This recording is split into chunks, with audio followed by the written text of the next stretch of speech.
Welcome to Beyond Death, where we examine near-death experiences from people who say they died, visited the other side, and came back.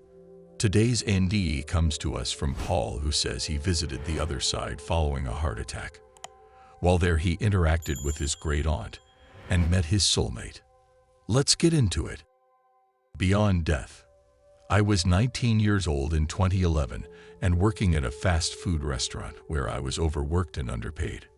I earned nowhere near what fast food workers do today, but that is neither here nor there. My life was not in the best place, as I had failed my physical to enlist in the Coast Guard, which had always been my plan since I was a kid. During my physical, the doctor at MEPS had discovered a heart murmur and instantly disqualified me for military service. I had no fallback options, which is what landed me working a register and asking, "Do you want fries with that?" On the night my near-death experience began, I had been called in to cover the shift of another worker who had failed to show up. That seemed to happen a lot with this particular worker, and for some reason it was always overlooked. An hour into the shift, I had the customer from hell come in. I'm sure if you have ever worked with the public, you have seen the type. He walked in screaming that his order had been missing an item and demanding that I give him something for free to make up for it. Following company protocol, I asked to see his receipt, only to be told that he was not given one.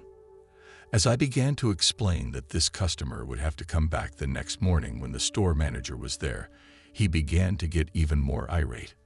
At some point, he grabbed me and attempted to yank me over the counter, and that is when I felt the massive pain in my chest. As two other workers tried to wrestle this crazed man off me, I fell back clutching my chest. I couldn't catch my breath. Whether by luck or divine intervention, this was the exact moment two police officers decided to come inside to grab a bite. One quickly subdued the man who had attacked me as the other called for an ambulance. It seemed like forever before the ambulance arrived, but they were professional and quickly loaded me onto a gurney and into the ambulance. I remember bits and pieces of the ride to the hospital. It was mostly them doing the basics, taking my vitals and attaching all these wires to my chest. I now realized the seriousness of my situation and began to cry. I was only 19 and had achieved nothing in my life. I did not want to die. I was too young to die. I still had so much I wanted to do. I wanted to travel the world, get married, and have kids. Inside the hospital, the doctors and nurses flooded the room I was wheeled into. I remember this one doctor asking me all these questions, and I just wanted him to save my life and play 20 questions after. Eventually, they reached the obvious and decided I was having a heart attack. I was now taken into an operating room where the doctor told me, "You're going to sleep now," and seconds later I was out. This is when my NDE really begins. I have no idea how long I had been out when I began to feel a tugging, and then heard what sounded like a very loud, very audible popping noise. I found myself floating above the operating room table and staring straight down at my body. The surgeon was staring at a monitor, and it looked almost like he was playing a video game, only my arteries were the game board. I guess I expected to see my chest laid open, but that wasn't the case at all.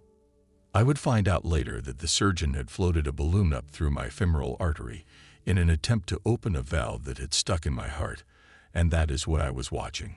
I felt the tunnel before I ever turned to see it. It was almost as if it appeared in the room and then called to me. I can't really explain it except to say I was pulled to the tunnel as if by magnetic force. I was drawn to it. I entered the tunnel, and without any effort from me, I began to move. Beautiful music filled the tunnel as my speed accelerated. In the distance, I saw one small light. Even though it was far away, the light was visible without me having to strain my eyes to see it, and the closer I got to it, the bigger and brighter it became. Suddenly, I was in the same room as the light, if you can call it a room. It had no doors or windows, and there is no real way to describe it other than it was a space that held the light. It had no boundaries, no beginning, and no end. No far left or far right. It was everything. It was love. An overwhelming sense of love engulfed me. This wasn't the kind of love your mother, father, or grandparents give you. This was love a million times stronger. In that moment, I knew if I never saw Earth again, I wouldn't care. In my eyes, Earth held nothing for me anymore, because nothing on Earth could ever compare to how I felt in that moment, in that place. "Welcome," I heard a voice say from behind me. Turning to face the voice and seeing nobody there, I asked aloud, "Who are you? Where are you?" Then, as if by magic, she appeared. She wore a simple white robe and had a flower in her hair. Her robe was adorned with simple yet elegant-looking gold trim at the sleeve cuffs and neckline. "Are you an angel?" I asked.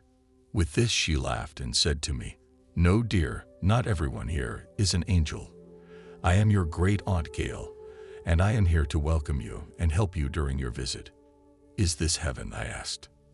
"No, dear, this is not heaven, and to avoid your next question, this is not hell either. This is where you wait when you are between realms and awaiting your return to Earth. But I don't want to go back." Nobody ever does want to go back, but it is not your time, so you will be returning to your body soon. "So I don't even get a choice?" I asked. Before she could answer, another female appeared before me. She was dressed the same as the first, but had fiery red hair and beautiful green eyes. I felt as if I had met her somewhere before. "I know you," I said, making it more a statement than a question. She smiled, and I swear it felt as if the love in that room grew even stronger the second she did. "Yes, you know me. You and I are soulmates and have shared so many experiences, both here and in past lives on Earth.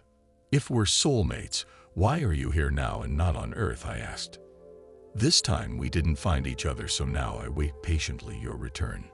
Before I could begin to ask her about what she meant by past lives, the tunnel reappeared, and great-aunt Gail told me it was my time to go back. Even though I had no desire to leave, I was once again pulled into the tunnel. I was going back to my body with more questions than answers, and the further I got from the light, the more I wanted to get back to it. I even tried turning around in the tunnel and fighting my way back past whatever force was taking me back to Earth. It was impossible. I soon found myself again above my body, only now I saw two angels in the room. One stood on either side of the surgeon, and they directed his hands, and then there was that pop again. I was back inside my body and beginning to wake up. The surgeon saw my eyes open and told me, "Just lay still. I'll be done in a few seconds." Then things went dark again. I awoke in recovery, and I was sore as could be. A heavy weighted bag-looking thing rested across my femoral artery, applying direct pressure. It wasn't long before I was given a room and allowed visitors, which consisted of my parents and younger sister. I tried my best to chalk this all up as a medicine-induced dream for the first few weeks, until one day it hit me, and while visiting my mother, I asked her if she knew of anyone named Gail. After thinking about it for a few moments, she said that I did indeed have a great-aunt Gail, but she had died before I was born. This led to me telling her about what I saw and experienced on the other side. She believed me because she knew I could not have pulled that name out of thin air. For a while after that, I battled depression. There was something about being away from the light after feeling its love that just felt so wrong. I have since sought therapy, and while it has not cured my desire to return to the light, I now find it manageable because I recognize one day I will reach it again. And this time, I will fight harder to stay. Notes from Beyond Death. First, thank you to Paul for sending in his near-death experience. It is viewers such as yourself that keep this channel going. If you have ever had a near-death experience you would like to share, please send it into the email link listed in the description. All submissions should be at least 1,500 words, as that is required to make a decent length video. Until next time, stay blessed.